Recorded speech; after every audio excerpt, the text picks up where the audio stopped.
प्रभु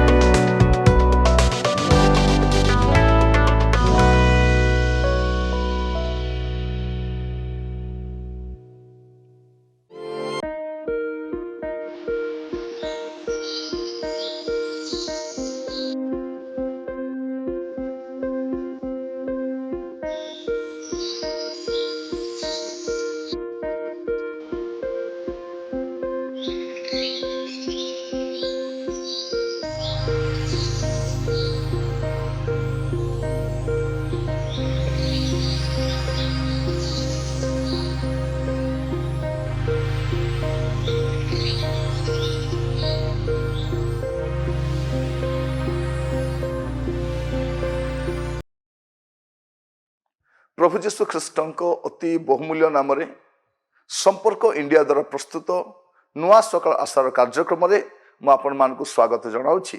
ପ୍ରଭୁ ଆପଣମାନଙ୍କୁ ପ୍ରତ୍ୟେକଙ୍କୁ ବାହୁଲ୍ୟ ରୂପେ ଆଶୀର୍ବାଦ କରନ୍ତୁ। ଆଜିର ପ୍ରସଙ୍ଗ ହେଲା ଚିହ୍ନିବାର ଚିହ୍ନ। ପ୍ରସଙ୍ଗଟି ହେଲା ଚିହ୍ନିବାର ଚିହ୍ନ।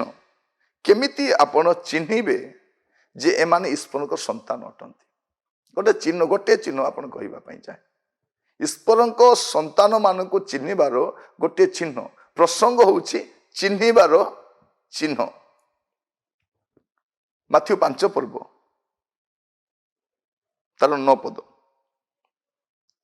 ଶାନ୍ତିକାରକ ଲୋକେ ଧନ୍ୟ, କାରଣ ସେମାନେ ଈଶ୍ୱରଙ୍କ ସନ୍ତାନ ବୋଲି ଖ୍ୟାତ ହେବେ। ଈଶ୍ୱରଙ୍କ ସନ୍ତାନ ବୋଲି କେମିତି ଜାଣିବେ? ଗୋଟିଏ ବିଷୟ ଜାଣିବେ ଯେ ସେ ଶାନ୍ତିକାରକ ଲୋକ, ସେ ମିଳାମିଶା କରାଇବା ଲୋକ, ସେ ପିସ୍ ମେକର ଅଟେ।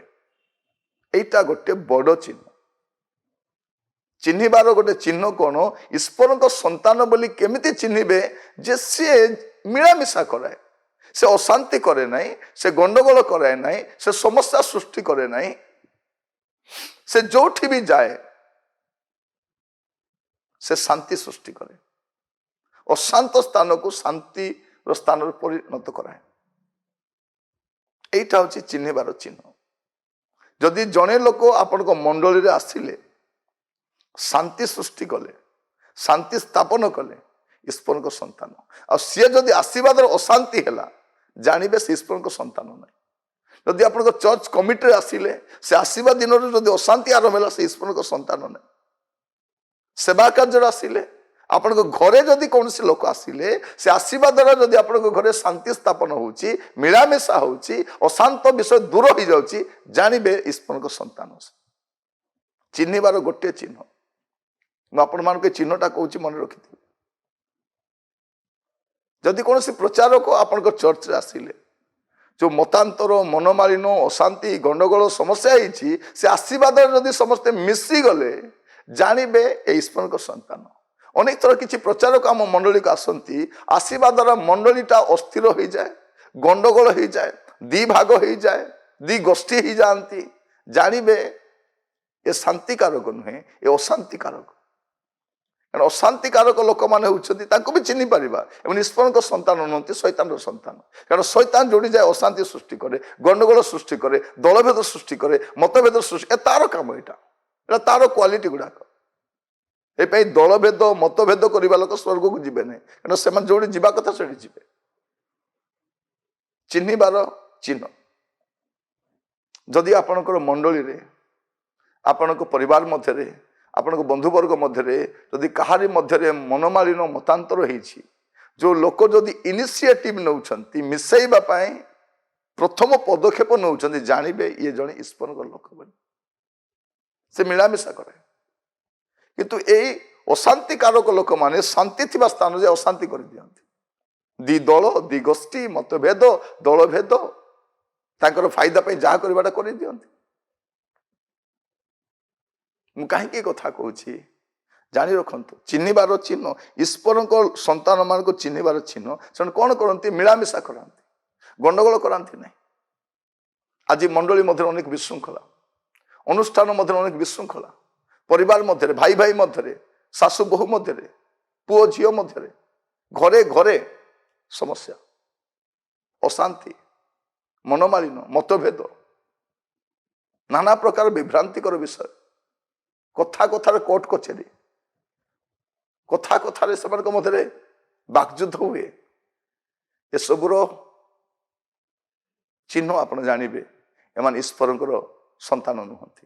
ଈଶ୍ୱରଙ୍କ ସନ୍ତାନ ମାନେ ଯୋଉଠି ବି ଯାଆନ୍ତି ମିଳାମିଶା କରନ୍ତି, ଶାନ୍ତି ସ୍ଥାପନ କରନ୍ତି। ଦେ ଆର୍ ଦ ପିସ୍ ମେକର, ପିସ୍ ବ୍ରେକର ନୁହନ୍ତି।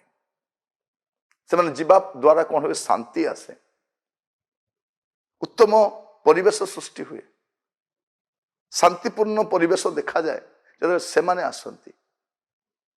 ଆପଣ ବୁଝିପାରୁଥିବେ, ବର୍ତ୍ତମାନ ଆପଣ ବୁଝିପାରୁଥିବେ, ବେଳେବେଳେ ଦେଖିବେ କିଛି ଲୋକ ନୂଆ ଲୋକ ଆମର କମିଟିରେ ପ୍ରବେଶ କରନ୍ତି, ଆସିଲା ପରେ ଗୁଡ଼ାଏ ଶାନ୍ତିର କାର୍ଯ୍ୟ ହୁଏ।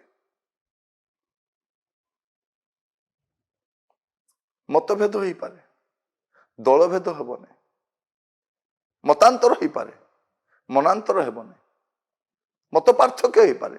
ସେ ଜଣେ ଗୋଟେ ମତ ପୋଷଣ କଲେ ମୁଁ ଗୋଟେ ମତ ପୋଷଣ କରିପାରେ, କିନ୍ତୁ ମନାନ୍ତର ହେବନି, ବିଭକ୍ତ ହେବନି, ଅଶାନ୍ତି ହେବନି, ଶାନ୍ତିରେ ସ୍ଥାପନ ହେବ, ଶାନ୍ତିପୂର୍ଣ୍ଣ ଭାବରେ ସମସ୍ତ ବିଷୟ କରାଯିବ। ତ ଆଲୋଚନା ପରେ ସମାଲୋଚନାକୁ ଯିବ ନାହିଁ, ଆଲୋଚନାର ସମାପ୍ତ ହେବ। ପ୍ରଭୁ ଆମମାନଙ୍କୁ ଅନୁଗ୍ରହ କରନ୍ତୁ। ଚିହ୍ନିବାର ଚିହ୍ନ, ଈଶ୍ୱରଙ୍କ ସନ୍ତାନ ମାନଙ୍କୁ ଚିହ୍ନିବାର ଚିହ୍ନ ହେଉଛି ସେମାନେ ମିଳାମିଶା କରନ୍ତି, ଶାନ୍ତି ସ୍ଥାପନ କରନ୍ତି। ଆପଣ କରନ୍ତି କି? ଆପଣ ଯାହା ଘରକୁ ଯାଆନ୍ତି ସେଠି ଶାନ୍ତି ସ୍ଥାପନ ହୁଏ କି? ଆପଣ ଯୋଉ ଦାୟିତ୍ୱ ଦିଆଯାଏ ଶାନ୍ତି ସ୍ଥାପନ ହୁଏ କି? ଆପଣ ଯୋଉ କମିଟିକି ଯାଆନ୍ତି ଶାନ୍ତି ସ୍ଥାପନ କରନ୍ତି କି? ଆପଣଙ୍କୁ ଯୋଉ ମଣ୍ଡଳୀରେ ଡକାଯାଏ ସେଠି ଶାନ୍ତି ସ୍ଥାପନ କରନ୍ତି କି? ଆପଣ କଣ କରନ୍ତି? ଆପଣ ନିଜକୁ ଏବେ ଚିହ୍ନି ପାରୁଥିବେ ଯେ ଆପଣ କିଏ। କାରଣ ପ୍ରଭୁ ଯୀଶୁ ଖ୍ରୀଷ୍ଟ କହୁଛନ୍ତି ଏଇଟା, ଶାନ୍ତିକାରକ ଲୋକ ଧନ୍ୟ, କାରଣ ସେମାନେ ଈଶ୍ୱରଙ୍କ ସନ୍ତାନ ବୋଲି ଖ୍ୟାତ ହେବେ। ଖ୍ୟାତ ହେବେ ସେମାନେ, ଏ ଜଣେ ଈଶ୍ୱରଙ୍କ ସନ୍ତାନ। ଏ ଆସିବା ଦ୍ୱାରା ଶାନ୍ତି ହେଲା, ଏ ଆସିବା ଦ୍ୱାରା ଆମର ମଣ୍ଡଳୀରେ ପୁଣି ଥରେ ମିଳନ ହେଲେ, ଏ ଆସିବା ଦ୍ୱାରା ପରିବାର ମିଶିଗଲା, ଏ ଆସିବା ଦ୍ୱାରା। ପ୍ରଭୁ ଆପଣମାନଙ୍କୁ ବୁଝିବା ପାଇଁ ସାହାଯ୍ୟ କରନ୍ତୁ। ପ୍ରାର୍ଥନା କରିବେ। ଅନୁଗ୍ରହକାରୀ ପିତା ପରମେଶ୍ୱର, ଆମେ ଆପଣଙ୍କୁ ଧନ୍ୟବାଦ ଦେଉଛୁ। ମିଳାମିଶା କରାଇବାର ସ୍ୱଭାବ ଗୁଣ ଦିଅ ପ୍ରଭୁ। ଶାନ୍ତିକାରକ ଲୋକ କର, ଲୋକମାନେ ଆମକୁ ଚିହ୍ନନ୍ତୁ ପ୍ରଭୁ ଆପଣଙ୍କ ସନ୍ତାନ ବୋଲି। ଆପଣଙ୍କ ସନ୍ତାନ ଭାବରେ ଆମେ ଯୋଉଠି ଯିବୁ ପ୍ରଭୁ, ଯୋଉଠି ମନମାଳିନ ଅଛି, ଅଶାନ୍ତି ଅଛି, ମତଭେଦ ଅଛି, ଦଳଭେଦ ଅଛି, ଅନେକ ପ୍ରକାର ଅଶାନ୍ତି ଅଛି ପ୍ରଭୁ, ସେ ସବୁ ସ୍ଥାନରେ ଆମେ ଯିବା ଦ୍ୱାରା ଶାନ୍ତି ସ୍ଥାପନ ହଉ। ପ୍ରାର୍ଥନା ଶୁଣିଥିବାରୁ ଧନ୍ୟବାଦ ଦିଏ। ପ୍ରତ୍ୟେକଙ୍କ ନାମ ଧରି ଆଶୀର୍ବାଦ କର। ପ୍ରାର୍ଥନାଟି ମୋର ପ୍ରାଣର ପ୍ରିୟ ଯୀଶୁ ନାମରେ ମାଗିଲି, ଆମେନ୍। ପ୍ରଭୁ ଆପଣମାନଙ୍କୁ ବାହୁଲ୍ୟ ରୂପେ ଆଶୀର୍ବାଦ କରନ୍ତୁ। ନମସ୍କାର।